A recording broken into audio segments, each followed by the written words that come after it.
वासंती नवरात्र की आज अष्टमी तिथि है। मैं पूरे प्रदेशवासियों को महाअष्टमी की हृदय से बधाई देता हूं। नवरात्रि के पावन पर्व पर पूरे प्रदेश में जगत जननी मां भगवती दुर्गा की पूजा और अनुष्ठान के कार्यक्रम पूरी श्रद्धा, विश्वास और उत्साह और उमंग के माहौल में श्रद्धालुजनों ने हर जगह आयोजित किए हैं और ये निरंतर कल तक चलेगा। राज्य सरकार ने इसके लिए पूरी पुख्ता व्यवस्था की है।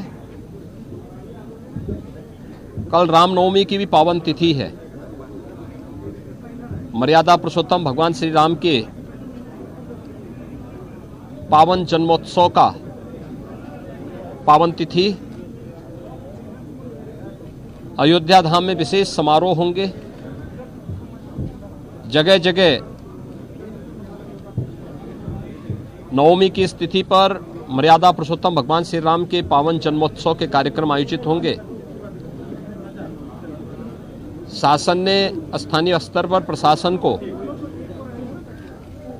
श्रद्धालुजनों की सुविधा और सुरक्षा की पुख्ता व्यवस्था के पहले से निर्देश दिए हैं और उस पर प्रशासन पूरी तत्परता के साथ पूज्य संतों के मार्गदर्शन में श्रद्धालुजनों की भावनाओं का सम्मान करते हुए अपनी सुविधा उपलब्ध करवा रही है। महाअष्टमी की स्थिति में आज पूरे प्रदेश में विधान परिषद की स्थानीय प्राधिकारी की सीटों पर चुनाव भी आयोजित किया गया है। भारत निर्वाचन आयोग ने उत्तर प्रदेश विधानसभा चुनाव के दौरान ही इसकी तिथि भी घोषित कर दी थी और आज जो 36 सीटों पर चुनाव की अधिसूचना जारी हुई थी, इनमें से 9 पर भारतीय जनता पार्टी के प्रत्याशी पहले ही निर्विरोध चुने गए हैं। 27 सीटों पर आज चुनाव हो रहे हैं। गोरखपुर महाराजगंज सीट पर भी आज चुनाव यहां पर आयोजित हो रहा है। तो एक मतदाता के नाते मैं भी अपना मतदान यहां पर करने के लिए यहां पर विशेष रूप से आया हूं। मेरे साथ में पूर्व केंद्रीय मंत्री श्री शिव प्रताप शुक्ला जी, यहाँ के लोकप्रिय सांसद श्री रवि किशन जी, महापौर श्री सीताराम जायसवाल जी, विधायक ग्रामीण श्री विपिन सिंह जी और अन्य जनप्रतिनिधि भी अभी मतदान किए हैं। विधान सभा चुनाव में भारतीय जनता पार्टी ने प्रदेश में 2/3 से अधिक सीटों पर विजय प्राप्त किया है और प्रचंड बहुमत की अपनी सरकार प्रधानमंत्री मोदी जी के नेतृत्व में हम लोग बनाने में सफल हुए हैं। विधान परिषद में पहली बार मुझे लगता है कि लगभग 4 दशक के बाद ऐसी स्थिति आएगी जब सत्ताधारी दल प्रचंड बहुमत के साथ विधान परिषद में अपना बहुमत बनाने में सफल होगा और मेरी प्रदेश के स्थानीय प्राधिकारी विधान परिषद चुनाव के लिए जो भी मतदाता हैं, क्षेत्र पंचायत समिति के सदस्य, ग्राम प्रधान, जिला पंचायत के सदस्य, पार्षद, चेयरमैन, मेयर,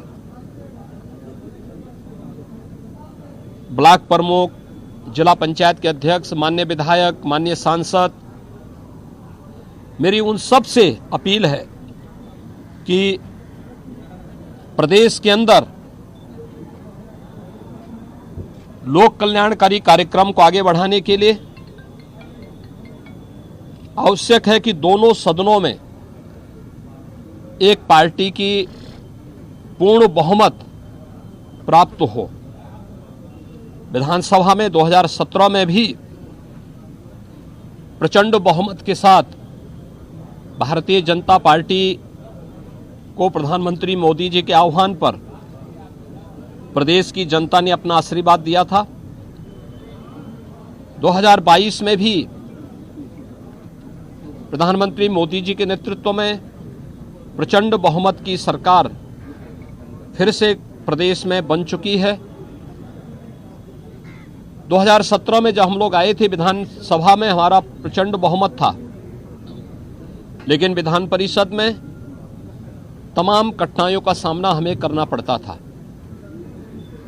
और अपनी नकारात्मक भूमिका के कारण समाजवादी पार्टी प्रदेश के विकास को अवरुद्ध करने का हर संभव प्रयास करती थी। लेकिन अब स्थानीय प्राधिकारी विधान परिषद के इस चुनाव के बाद भारतीय जनता पार्टी का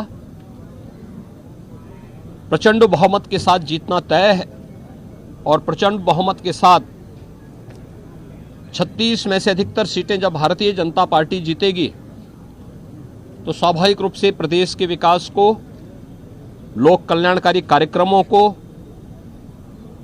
महिलाओं के कल्याण से जुड़ी हुई और उनके स्वावलंबन और सुरक्षा से जुड़ी हुई योजनाओं को, नौजवानों के रोजगार से जुड़े हुए कार्यक्रमों को, अन्नदाता किसानों के हितों के लिए, श्रमिकों के सम्मान और उनके स्वावलंबन के लिए सरकार और बेहतर तरीके से कार्य करने में सक्षम होगी। और मेरी सभी जनप्रतिनिधियों से अपील होगी कि प्रदेश के 25 करोड़ नागरिकों के हितों को ध्यान में रखते हुए हम भारतीय जनता पार्टी को जो आशीर्वाद जनता जनार्दन ने विधानसभा में दिया है, विधान परिषद में भी और समर्थन अवश्य भारतीय जनता पार्टी के अधिकृत प्रत्याशियों को, चुने गए जनप्रतिनिधियों का अवश्य प्राप्त होगा। मैं एक बार फिर से पूरे प्रदेशवासियों को वासंतिक नवरात्रि, महाअष्टमी की स्थिति, महानवमी और मर्यादा पुरुषोत्तम भगवान श्री राम के पावन जन्म दिवस रामनवमी की भी हृदय से बधाई देता हूं, अपनी शुभकामनाएं देता हूं। जी, आपने कहा कि गरीबों का आशियाना ना उजाड़े, अधिकारियों को आपने निर्देश दिया, क्या वजह है इसके पीछे? देखिए, प्रदेश में माफिया के खिलाफ जीरो टॉलरेंस की नीति और अपराधियों के खिलाफ जीरो टॉलरेंस की नीति के तहत सरकार कार्य कर रही है। जनता जनार्दन का आशीर्वाद सरकार के सुरक्षा और बेहतर कानून व्यवस्था के मुद्दे पर जनता जनार्दन का, खासतौर पर आधी आबादी का आशीर्वाद भारतीय जनता पार्टी को प्राप्त हुआ। वे पेशेवर माफिया और अपराधी जो पहले सत्ता का संरक्षण प्राप्त करके प्रदेश में गरीबों का, व्यापारियों का, महिलाओं का, उनकी सुरक्षा पे सेंध लगाने का कार्य करते थे, या जिन्होंने सरकारी संपत्ति पर, सार्वजनिक संपत्ति पर कब्जा करके प्रदेश में अव्यवस्था पैदा करने का कार्य किया था, जिन्होंने उस समय की व्यवस्था के लीकेजेज का लाभ उठा करके उस समय भ्रष्टाचार को बढ़ावा दिया था, तो पिछली सरकारों के कार्यकाल के दौरान जिन्होंने अनैतिक रूप से, अवैध रूप से शासकीय संपत्ति पर, सार्वजनिक संपत्ति पर, गरीबों की संपत्ति पर, व्यापारियों की संपत्ति पर कब्जा किया हुआ है, एंटी भूमाफिया टास्क फोर्स वर्तमान में पूरे प्रदेश के अंदर उस अवैध कब्जे से मुक्त करने के एक बृहद कार्यक्रम को आगे बढ़ा रही है। हम लोगों ने अब तक 2500 करोड़ रुपए की संपत्ति माफियाओं का, पेशेवर माफिया, इसमें पेशेवर अपराधी भी हैं, भूमाफिया भी हैं, खनन माफिया भी हैं, वन माफिया भी हैं, पशु माफिया भी हैं, इन सभी माफियाओं से जुड़ी हुई उस संपत्ति को जब्त किया है और उस पर प्रभावी कार्रवाई चल रही है। लेकिन अपने आशियाना बनाने के लिए, अपना घर बनाने के लिए अगर किसी गरीब ने सार्वजनिक संपत्ति पर कहीं पर कब्जा किया या उसने अपनी झोपड़ी डाली हुई है, तो उस झोपड़ी को तब तक प्रशासन नहीं हटाएगा जब तक कि हम उसके लिए व्यवस्थित कोई सुरक्षित आवास उपलब्ध न करा दें। और इसके लिए पहले से व्यवस्था की गई, उसको आप चिन्हित करिए। अगर वह किसी आरक्षित श्रेणी की कैटेगरी नहीं है तो फिर उस गरीब को वहां उजाड़ा नहीं जाएगा, उसको वहीं का पट्टा वहीं पर हम उपलब्ध करवाएंगे। लेकिन आरक्षित श्रेणी की है तो उन स्थितियों में उन्हें सुरक्षित आवास उपलब्ध करवाने के बाद फिर व्यवस्था देंगे।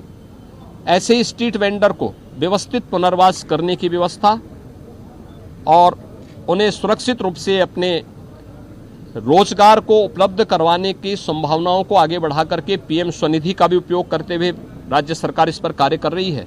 और इसलिए बहुत सख्त हिदायत दी गई है कि प्रदेश सरकार की जो एंटी भूमाफिया टास्क फोर्स की कार्रवाई है, यह कार्रवाई पेशेवर माफिया और अपराधियों के लिए है, किसी गरीब निरीह कमजोर व्यक्ति के लिए नहीं है। और उसके प्रति एक संवेदना और सहानुभूति हमारी पूरी होनी चाहिए, इस बात को जरूर ध्यान रखेंगे।